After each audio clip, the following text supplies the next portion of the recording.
다윗이 그날에 여호와를 두려워하여 이르되 여호와의 궤가 어찌 내게로 오리요 하고 다윗이 여호와의 궤를 옮겨 다윗성 자기에게로 메어 가기를 즐겨하지 아니하고 가드 사람 오베데돔의 집으로 메어 간지라. 여호와의 궤가 가드 사람 오베데돔의 집에 석 달을 있었는데 여호와께서 오베데돔과 그의 온 집에 복을 주시니라. 어떤 사람이 다윗 왕에게 아뢰어 이르되 여호와께서 하나님의 궤로 말미암아 오베데돔의 집과 그의 모든 소유에 복을 주셨다 한지라. 다윗이 가서 하나님의 궤를 기쁨으로 메고 오베데돔의 집에서 다윗 성으로 올라갈새. 여호와의 궤를 맨 사람들이 6걸음을 가매 다윗이 소와 살찐 송아지로 제사를 드리고 다윗이 여호와 앞에서 힘을 다하여 춤을 추는데 그때 다윗이 에베에스를 입었더라. 다윗과 온 이스라엘 족속이 즐거이 환호하며 나팔을 불고 여호와의 궤를 메어 오니라. 아멘. 다윗이 실질적으로 왕이 되는 데는 좀 시간이 걸렸습니다. 먼저는 헤브론에서 유다의 왕으로 등극했고요. 그 이후에 사울의 아들이었던 이스보셋이 죽기까지 시간이 조금 걸렸습니다. 이스보셋이 죽고 나자 온 이스라엘의 장로들이 다윗과 함께 모든 이스라엘의 왕이 되는 언약을 맺게 되어서 그때 비로소 다윗은 모든 이스라엘의 왕이 되게 되죠.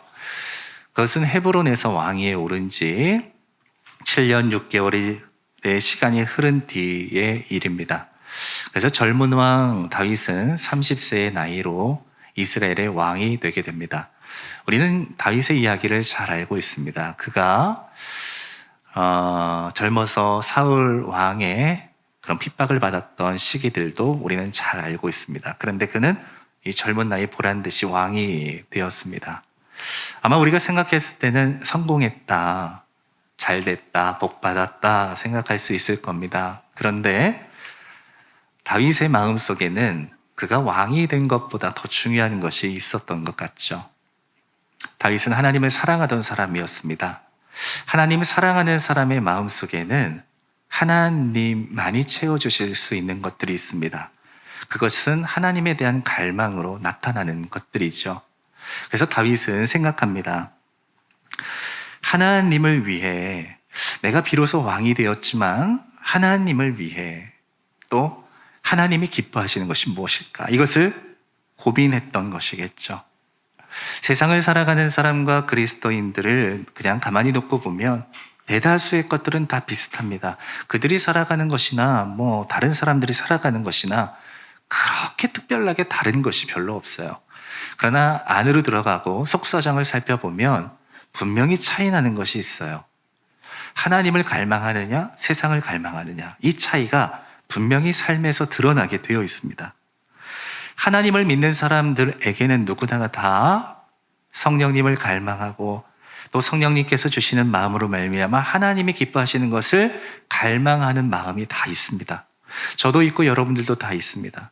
때로는 잠들어 있는 것 같아서 드러나지 않을 뿐이지 여러분들 안에, 우리 모두 안에 다 그런 갈망들이 있다는 겁니다. 자, 그러면 이것을 그냥 두고 볼 것인가? 아니면 그 갈망을 받아들여 믿음으로 살아갈 것인가? 그 선택은 늘 우리 앞에 있는 것이죠. 코로나 이후로 제가 카페를 잘 못 갔어요. 근데 얼마 전에 카페를 갈 일이 있어서 가게 됐는데 대화를 하다가 제 눈에 맞은편에 있던 한 청년에게 눈길이 가게 되었습니다. 말끔하게 정장을 입고 뭔가를 연신 되뇌이는 그 청년을 보면서 궁금하더라고요. 저 사람은 뭘 저렇게 열심히 하고 있을까? 사실 낯선 사람에게 관심 갖는다는 게 신뢰 아니겠어요?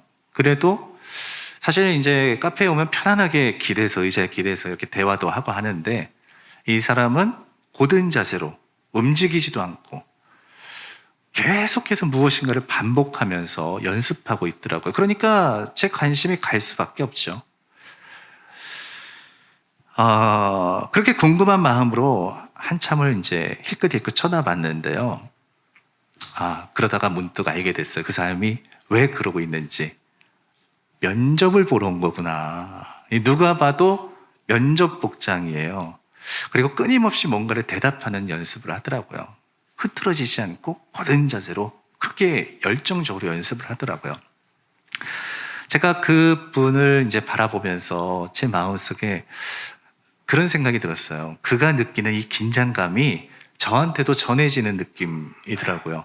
야, 얼마나 긴장될까, 얼마나 떨릴까. 그런데 또 한편으로는 그런 생각도 들었어요. 저 청년의 모습을 보면서 제 스스로가 회개되는 부분이 있었어요. 사람 앞에 서서 하는 것도 사람이 이렇게 긴장하고 준비하는데, 나는 하나님 앞에 선 자로서 살아가야 되는데, 나는 얼마나 그렇게 긴장하고 또 하나님 앞에 서는 준비를 하며 살아가는가. 그 생각이 들더라고요. 저렇게 간절함을 가지고 사람 앞에 서서 취업을 위해서 저렇게 애쓰는 그분의 모습을 보면서 예수 안에서 살아가는 것에 나는 이렇게 애를 쓰고 있는가라는 생각이 들었습니다. 그러면서 회개하게 됐어요. 뭔가 내 삶에 너무 느슨해진 것은 아닌가, 이런 생각이 머릿속에서 스쳐 지나갔습니다.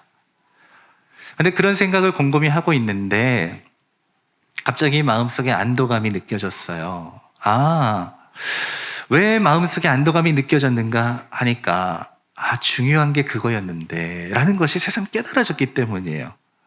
여러분, 사실 우리는 중요한 것을 모르고 살아가는 존재들이 아닙니다. 다 뭐가 중요한지 알아요. 그런데 우리는 그 중요한 것을 알면서도 때론 내 삶의 문제 때문에, 어떠한 상황 때문에 미뤄두고 부수적인 것들만 붙잡고 살아갈 때가 있습니다. 여러분, 가족이 중요하다는 것을 모르는 사람이 누가 있어요? 그러나 그 중요성을 아는 것과 정말 그렇게 살아가는 것은 조금 다르잖아요. 살다 보니 이런저런 일들 때문에 제가 새삼 느꼈던 것이 있어요. 중요한 것은 좀 놓치면 안 되는데 너무 느슨해진 거 아닌가. 하나님을 믿는 사람들 가운데 하나님 믿는 거, 하나님 말씀대로 살아가는 거 중요하지 않다고 생각하는 사람은 단 한 명도 없을 겁니다. 그러나 한번 생각해 보세요. 정작 간절하지는 않은 우리의 모습을 발견하는 것은 아닙니까? 중요하다는 것은 알아요. 그러나 간절하진 않아요. 느슨해진 거죠. 오늘 여러분들의 삶은 어떠세요? 나날이 믿음으로 살아가는 것이 더 간절해지고 있습니까? 아니면 느슨해졌습니까? 여러분들 스스로가 한번 생각해 보십시오. 여러분들은 어떻습니까? 다윗이 왕이 되었을 때 그는 왕이 된 것만으로 만족하지 못했던 것 같습니다. 저는 이게 참 우리에게 필요한 마음이라고 생각해요. 뭔가 세상적으로 채워지면 내 인생이 만족될 것 같은데 거기에 부족한 것이 항상 느껴지는 거예요. 이렇게 되면 내 인생이 괜찮아질 것 같은데 거기에 빈자리를 느끼는 거예요. 무엇이죠? 하나님께서 주시는 것들. 하나님 없이는 채울 수 없는 것이 내게 있구나. 이것을 느낄 수 있는 마음이요. 자동차가 정지 상태로 있다가 시속 한 100km 정도의 속도에 도달하는 것을 제로백이라고 하잖아요.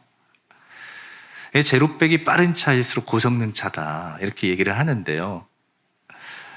아주 유명한 이제 전기 회사에서 만든 그 자동차는 1.9초 만에 100km 속도에 도달한대요. 그러니까 제자리에서 출발하고 1, 2 하면 한 30m 앞에 가 있는 그런 고성능 차가 이제 나오고 있답니다. 여러분, 고성능 차를 타고 막 달린다고 생각해 보세요. 질주한다고 생각해 보세요. 이게 속도 제한이 없어가지고 막 200km씩 막 달릴 수 있다고 생각해 보세요. 여러분, 얼마나 마음이 흥분되겠어요. 이게 막 질주를 하면 기분이 좋아지잖아요. 막 달린다고 생각해 보세요. 자, 그런데 막 질주를 해요. 정말 다른 차들이 쫓아올 수 없을 정도로 빠른 속도로 질주를 해요. 그런데 브레이크가 들지 않아요. 여러분, 그 순간 어떻게 될까요? 다 필요 없어요. 아무리 빨리 달리면 뭐예요? 다른 차들이 나 못 쫓아오면 뭐예요?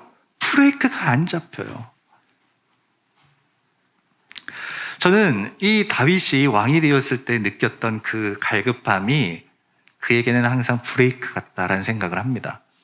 멈출 때 멈출 줄 알고 온전해질 때 온전해질 수 있는, 그냥 왕이라는 것에 만족하지 않고 거기에 브레이크를 걸어서 하나님이 기뻐하시는 것이 무엇인지를 생각할 수 있게 만드는 그 갈급함, 그것이 그에게는 있었다. 이게 왜 이런 생각이 들까요? 뭔가 부족한 거예요. 내 인생을 살다 보는데 뭔가 부족한 거예요. 하나님께서만 주실 수 있는 그것이 있다는 것이 내게 느껴지는 거예요. 브레이크죠. 여러분들의 삶에 이런 브레이크가 있습니까? 하나님께서 주시는 것이 나를 채워준다. 그것을 느끼게 만드는. 우리는 이런 갈증을 느낄 수 있다면 그게 축복이에요. 그래서 다윗은 어떻게 하는가? 하나님의 법궤를 다윗의 성으로 가져오려고 합니다. 이 다윗의 법궤, 하나님의 법궤를 블레셋과의 전쟁에서 빼앗겼거든요. 근데 이 블레셋이 이 법궤를 가지고 있으니 이게 감당이 안 되는 거예요. 그러니까 이것을 보내버렸어요. 그래서 오랫동안 기럇 여아림이라는 곳에서 거의 방치된 채로 그 시간이 흘러가게 되었습니다. 자, 그런데 다윗은 다른 생각을 했어요. 이 하나님의 법궤를 가져와서 우리나라를 이 나의 왕국이 아닌 하나님의 나라 되게 만들겠다. 이 생각이 있었던 거죠. 하나님의 임재가 있고 하나님의 다스림이 있는 하나님의 법궤, 이것을 통해서 하나님의 나라 되게 만들어야 되겠다. 이 마음이, 이 갈급함이 있었던 거예요. 자, 만약에 그가 왕이 되는 것이 그의 꿈이었고 소망이었다면 그런 생각하지 않았을 거예요. 그냥 왕이 됐으니까 그는 이루은 것이죠. 그러나 왕이 된 순간 그는 하나님에 대한 갈증을 느꼈죠. 우리에게 필요한 것, 하나님이 다스려 주셔야 돼. 하나님이 주관해 주셔야 돼. 하나님이 이 나라도 책임져 주셔야 돼. 그 마음이 있으니까 하나님께로 나아갔던 거예요. 여러분, 우리의 삶도 마찬가지입니다. 하나님이 다스려 주셔야 돼요. 하나님이 주관해 주셔야 돼요. 하나님이 우리를 붙잡아 주셔야 돼요. 여러분, 이 갈급함이 우리로 하여금 믿음대로 살게 합니다. 이것이 없다면 우리는 믿음대로 살지 않아요. 그러나 이런 갈급함이 있기 때문에 우리는 하나님을 향한 마음을 가질 수 있는 겁니다. 하나님 없이 만족하며 살아간다. 여러분, 이것이 우리의 영을 타락하게 만드는 전염병과 같은 겁니다. 여러분들의 삶에 하나님을 바라보는 것을 병들게 만드는 것들입니다. 하나님이 내 삶을 주관하시도록, 하나님 나를 책임져 주세요. 나를 붙잡아 주세요. 이 갈망이 사라질 때 그런 일들이 일어나게 된다는 거예요. 그러나 여러분, 이것은 정확하게 잘못된 겁니다. 하나님 없으면 안 돼요. 모든 것을 이루고 모든 것을 얻었다 해도 하나님이 없는 인생은 실패한 인생입니다. 우리는 그것을 명확하게 확인할 수 있어야 돼요. 이것을 확인하게 하는 것이 갈망이에요. 하나님께서 지금도 여러분들의 마음속에 하나님이 내 삶의 주관자 되어 주시도록 끊임없이 여러분들의 마음속에 하나님의 마음을 불어넣어주고 계시거든요. 자, 이런 마음이 있으니까 다윗이 어떻게 한 거예요? 법궤를 가져오자. 그 법궤로 하나님의 영광이 임하게 하자. 이 생각을 가지고 아주 기특한 생각을 한 거죠. 자, 그럼 법궤를 가져오는 것이 좋은 일이죠. 이건 너무나 좋은 일이잖아요. 하나님의 뜻대로 살기 원한다는 마음의 반영이잖아. 하나님께 얼마나 갈급했으면 왕이 되자마자 그런 생각을 했겠어요. 그러니까 참 좋은 거죠. 자, 그런데 이렇게 좋은 일인데, 이렇게 좋은 일임에도 불구하고 다윗이 성급하게 자신의 생각을 앞세우기 시작해요. 그러자 문제가 발생하게 됐습니다. 우리가 읽진 않았는데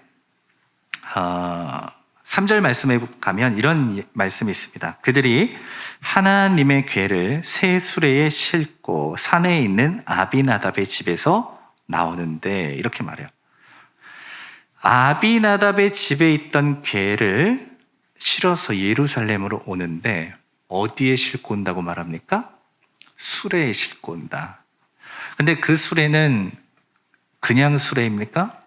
아니요, 새 수레에다가 싣고. 그러니까 다윗이 굉장히 정성을 다한 거예요. 하나님의 궤를 싣고 오는데, 헌 수레가 무슨 말이냐? 새 수레에 실어야지. 좋은 수레에 실어야지.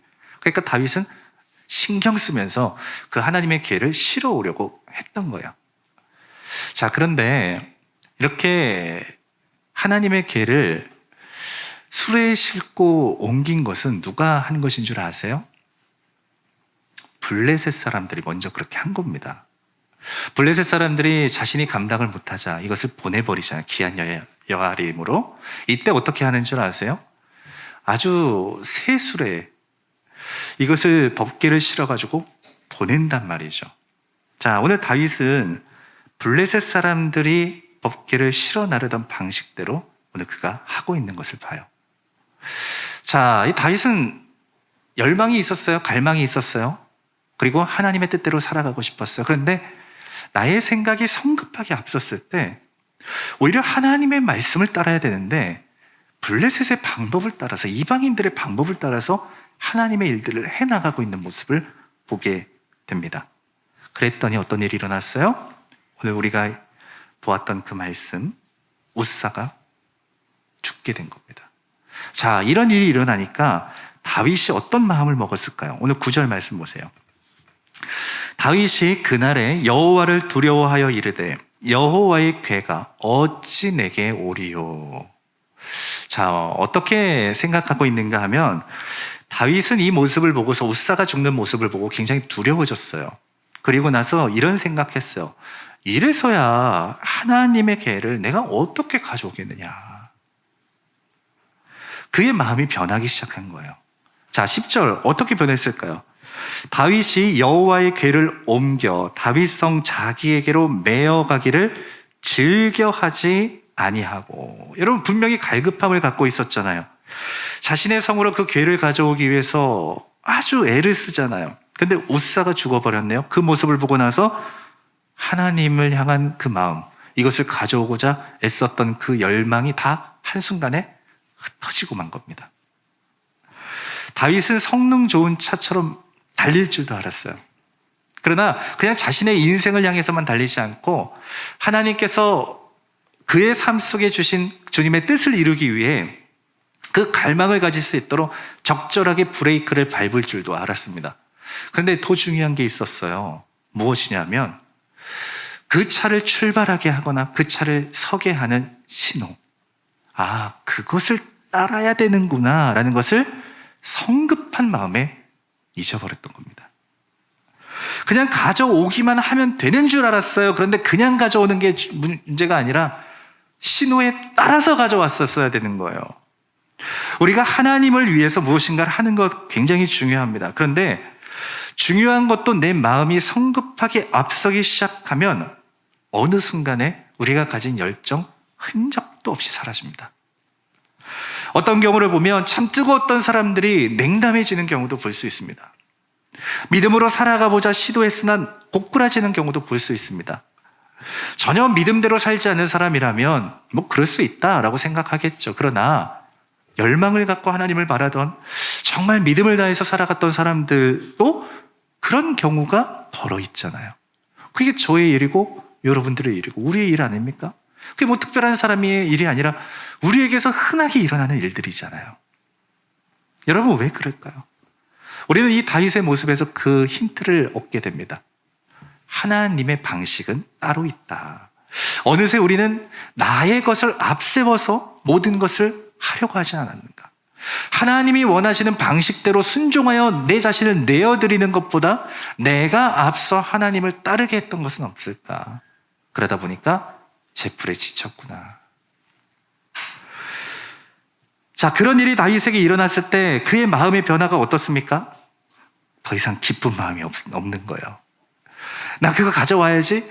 야, 하나님의 우리의 다윗의 성전, 나의 왕국으로 가져와야지. 그 열망으로 불타올랐던 다윗인데 이게 우사가 죽는 모습을 봤더니 그 열망 자체가 사라져버렸어요.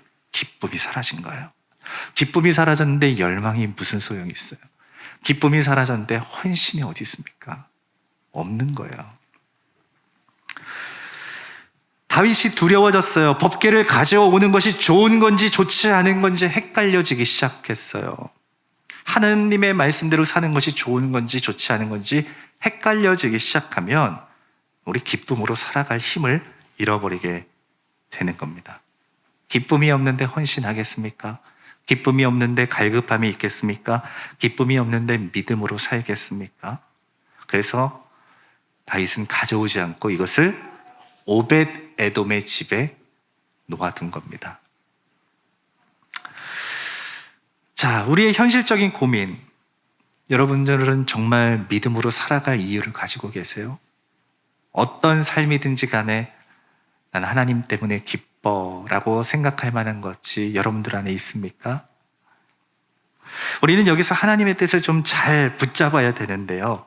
그럼 잘 생각해 보자고. 하나님이 원하셨던 거, 하나님은 그 법궤가 다윗의 성으로 가는 것을 기뻐하셨을까요? 기뻐하지 않으셨을까요? 기뻐하셨을 겁니다. 자, 그러면 그 법궤가 다윗의 성으로 옮겨졌을 때 하나님은 그 법궤를 통해서 다윗과 그의 나라를 복 주시길 원하셨을까요? 원하지 않으셨을까요? 원하셨을 겁니다. 너무나도 명확하게 우리가 기억해야 되는 것은 하나님은 당신의 법궤가 그의 성으로 옮겨지길 원하셨고, 하나님은 그 법궤를 통해서 다윗과 그의 나라가 복받기를 원하고 계셨던 거예요. 그러나 다만 하나님의 방식을 따라, 하나님의 말씀에 맞게, 하나님의 뜻에 맞게 모든 것이 이루어졌어야 되는 겁니다. 우리는 이것을 간과해서는 안 돼요. 믿는 자가 하나님의 방식을 간과하고 온전하게 그 믿음대로 살아가지 못하면 반드시 기쁨을 잃어버립니다. 그 열망이 순식간에 사라지기 마련입니다. 왜냐하면 늘 한계에 부딪히게 되기 때문이에요. 다윗은 하나님이 원하셨다는 것과 법궤를 통해서 하나님이 복 주시길 원하신다는 것을 우사의 사건을 통해서 의심하게 됐어요. 그러니까 아니 그거 가져오면 이런 일들이 일어나네. 블레셋도 던져버리고 오늘 우리가 가져오다가도 그런 일들이 일어났는데 이게 우리에게 복이 될까? 이런 의심이 생기니까 하나님의 뜻대로 사는 것에 대한 흥미를 잃어버리게 되는 거죠. 자, 그런데 이때 어떻게 하시느냐? 하나님은 하나님의 마음을 보여주세요. 누구를 통해서? 오벳에돔이라는 이 사람과 이 집을 통해서 하나님이 어떻게 하시는지를 보여주셨어요. 다윗은 너무 겁이 나가지고 그것을 거기에 두고 방치하고 있었는데 하나님은 오벳에돔의 집에 다윗이 보라는 듯이 하나님 복을 주시기 시작합니다. 오벳에돔뿐만이 아니라 오벳에돔과 그의 집에 하나님이 복을 주시기 시작해요. 여러분, 이게 무엇을 의미합니까? 야, 법궤가 있으니까 복 받더라, 이게 아니에요. 이것은 무엇을 의미하느냐 하면 이것이 그의 집에 있는 것을 하나님은 기뻐하신다라는 거예요. 하나님은 당신의 법궤가 있는 곳을 기뻐하신다. 하나님을 기뻐하는 그곳에 하나님의 복이 임하더라. 오벳에돔의 집을 통해서 보여주신 거예요. 그와 그의 집, 그렇다면 너와 너의 나라에게도 그렇게 하지 아니하시겠느냐? 하나님 보여주신 거예요. 이것을 우리는 오벳에돔을 통해서 하나님이 깨닫게 하셨다라는 것을 알 수 있습니다. 우리가 믿음으로 사는 것이 내 삶에서 때때로 희석될 때가 있어요. 그러면 어떤 일이 일어나느냐? 반드시 우리는 하나님을 위해 살아가는 기쁨을 잃어버리게 됩니다. 믿음으로 못 살아가요. 자, 이럴 때 하나님께서는 그냥 두시지 아니하시고 오늘 말씀과 같이 이런 것들을 통해서 주님의 진심을 보게 하신다는 거예요. 하나님이 오늘 우리에게 주시는 그분의 진심은 무엇입니까? 하나님은 당신을 위해 사는 자들을 기뻐하신다는 거예요. 당신의 뜻에 맞게 살아가는 자들을 기뻐하신다는 거예요. 그리고 당신이 기뻐하는 그들에게 복 주시기를 기뻐하신다라는 것을 오벳에돔과 오늘 이 다윗을 통해서 보여주고 계시는 거예요. 여러분, 우리는 이것을 보는 겁니다. 바라보는 거예요. 다윗은 이것을 오벳에돔을 통해서 봤어요. 아, 이게 하나님의 뜻이구나. 이것을 눈치챘다고요. 그럼 우리 역시도 마찬가지입니다. 우리도 이와 같은 것을 바라볼 수 있는 믿음이 있어야 되는 거예요. 누구를 통해서 봅니까? 다윗이 오벳에돔을 보았던 것처럼 우리도 믿음으로 살아가는 사람들을 봐야죠. 여러분, 신앙적인 문제가 있을 때 여러분 어떻게 하세요? 우리 그때는요, 믿음대로 사는 사람들을 봐야 되는 겁니다. 삶의 문제와 신앙의 문제가 부딪혔을 때 여러분 어떻게 하세요? 그때는 그런 똑같은 문제를 안고 살아가지만 믿음으로 살아가는 사람들의 모습을 봐야 되는 겁니다. 왜냐? 그들은 현실적으로 내 눈앞에서 보일 수 있는 존재들이잖아요. 그를 통해서 하나님은 알게 하시거든요. 그러니까 여러분, 우리는 그들을 통해서 믿음으로 사는 사람들을 통해서 보고 느끼고 경험할 수 있어야 돼요. 만약 이런 문제들이 있을 때 여러분 우리가 주의해야 되는 것은 여러분 편들어줄 사람들로부터 위안을 얻지 마십시오. 내 생각에 동의해 줄 만한 사람들을 통해서 그래도 별 문제 없네, 이렇게 되면 안 된다는 거예요. 그러면 다윗의 실수가 일어나게 되는 거예요. 내 나름대로는 최선을 다했고 믿음으로 살아가는 방법이라고 생각해서 살아왔는데 결국에는 실패하게 되는 거예요. 이때 우리는 하나님의 방식대로 살아가는 사람들을 보는 거예요. 오늘 다윗에게는 오베데돔이 바로 그런 존재였어요. 아, 하나님의 법궤가 있으니 그와 그의 집이 복 받네. 다윗은 그것을 캐치했어요. 그것을 눈치챘어요. 이게 다윗의 강점 아닙니까? 잘못된 길을 가다가도 돌이킬 수 있어야 돼요. 그는 적절하게 브레이크를 밟을 수 있는 사람이잖아요. 그리고 밟았으면 이제는 나아갈 수 있는 방법, 그 힘과 능력을 가지고 있었던 사람 아니에요. 그게 다윗의 장점이잖아요. 그래서 다윗은 오베데돔의 집에 일어난 일을 보고서 분명히 느낀 게 있었던 겁니다. 그때 어떤 행동을 했을까요? 12절 말씀 보십시오. 다윗이 가서 하나님의 궤를 기쁨으로 메고 라고 말하고 있어요. 아니, 내 나름대로 최선을 다해서 수레에 싣고 왔는데 이게 하나님 방식이 아니래. 그러면 어떻게 하는 거예요? 뭘 거기에 집착을 합니까? 버리는 거예요. 내가 새 수레 마련했는데 이게 뭐가 중요해요? 아니, 그냥 버리는 거예요. 하나님이 매라면 매는 거예요. 무엇으로요? 기쁨으로. 기쁨으로 매고 기쁨의 하나님의 방식대로 그것을 따랐더니 그에게는 기쁨이 회복되어진 거예요. 우리에게도 마찬가지입니다. 우리는 하나님을 위해서 살아갈 갈망이 다 있어요. 저도 있고 여러분들도 있고 분명히 있습니다. 하나님이 여러분들 안에 계시기 때문에 하나님을 위해 살아가고자 하는 마음이 다 있습니다. 그런데 잘 생각해 보세요. 그런 거 제쳐둔다고 해서 그냥 순종하지 않고 그냥 하나님 생각하지 않고 내 마음대로 내 인생 살아간다고 해서 여러분들의 인생이 드라마틱하게 변화되는 거 아닙니다. 하나님이 주시는 것들이 없고 오베데돔의 집을 바라보면서도 아무것도 깨닫지 못한다면 그냥 그게 뭔 소용이 있겠습니까? 그러나 오베데돔에 임한 그 하나님의 은혜를 봤을 때 다윗은 화들짝 놀라고 저거구나 라는 것을 눈치챌 수 있었어요.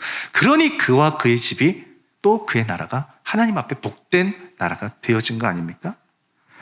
이것을 알았을 때, 그가 이것을 깨달았을 때 다시 달려가서 기쁨으로 법궤를 매기 시작합니다.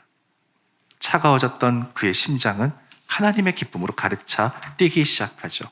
하나님의 은혜가 있음을 발견했을 때 그는 회복되었습니다.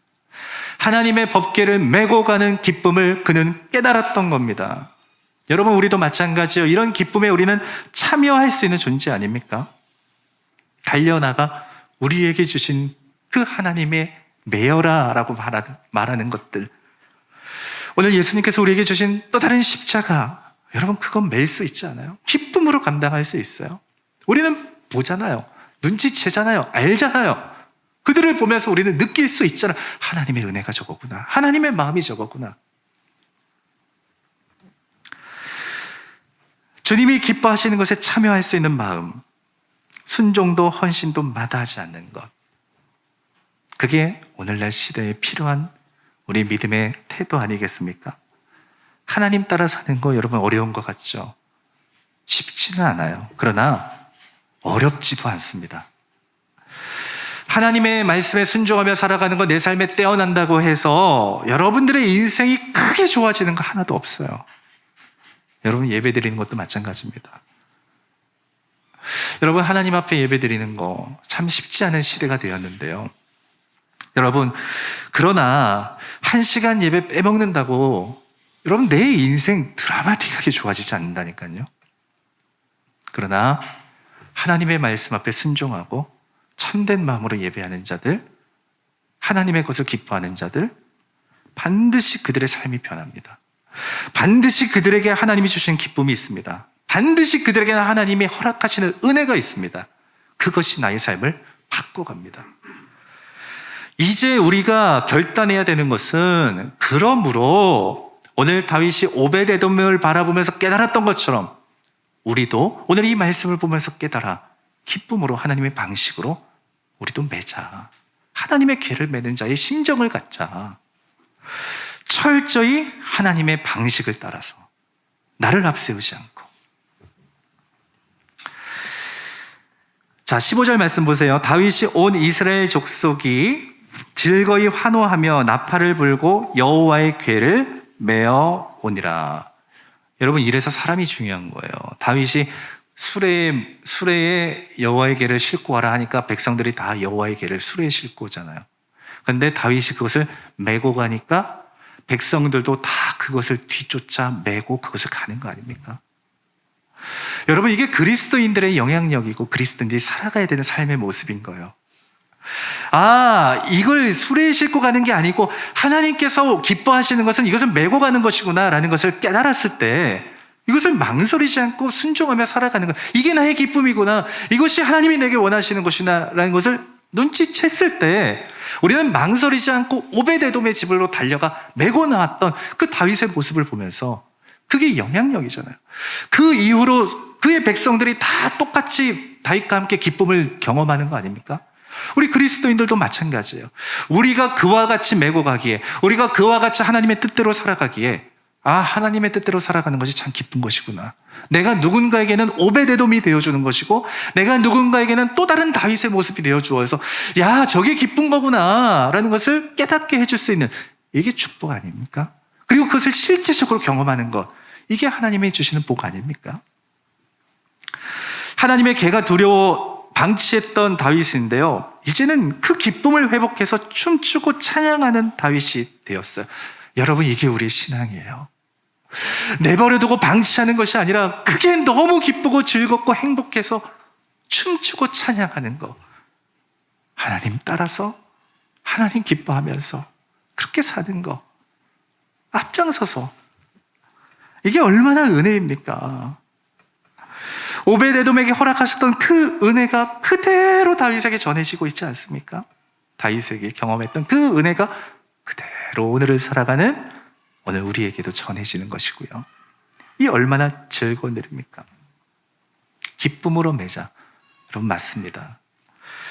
하나님을 향해 목마른 자들 세상 속에서 갈급함 채우지 못해요. 절대 채우지 못합니다. 하나님 안에서 하나님만이 줄 수 있는 것을 얻어 살아갈 때 우리는 그 기쁨이 회복되는 겁니다. 세상이 줄 수 없는 그 기쁨, 하나님 안에 있다. 오늘 이를 위해서 여러분들의 하나님을 향한 갈망 회복하시기를 주님의 마음으로 축복합니다. 하나님과 함께 믿음으로 살아가고자 하는 그 간절함, 그것이 여러분들 안에 회복되어질 때 우리는 바라보게 될 거예요. 소망하게 될 거예요. 그리고 그것을 알게 되었다면, 오베데돔의 집이 눈앞에 보인다면 여러분 망설이지 말고 순종하세요. 여러분들이 오베데돔 되어주셔야 되고 다윗 되어주셔야 됩니다. 그러면 이것을 통해서 여러분들의 삶이 놀랍게 변화되는 역사를 경험하게 될 거예요. 가장 중요한 것, 그 기쁨을 하나님의 방식을 따라, 하나님이 기뻐하시는 뜻에 따라 나를 앞세우지 않고 나를 하나님 앞에 내어드린다면, 하나님의 방식대로 기쁨으로 매어 살아간다면 오벳에돔과 다윗이 경험한 하나님의 은혜가 저와 여러분들 안에 있을 것을 믿으며, 또 여러분들의 가정과 우리 교회 가운데 임하는 하나님의 축복이 되어질 것을 믿습니다. 기쁨으로 매자. 그것이 여러분들의 삶을 이끌어가는 하나님의 부르심이 되기를 주의 마음으로 축복합니다. 이제 우리 함께 같이 찬양 드리시기를 원하는데요.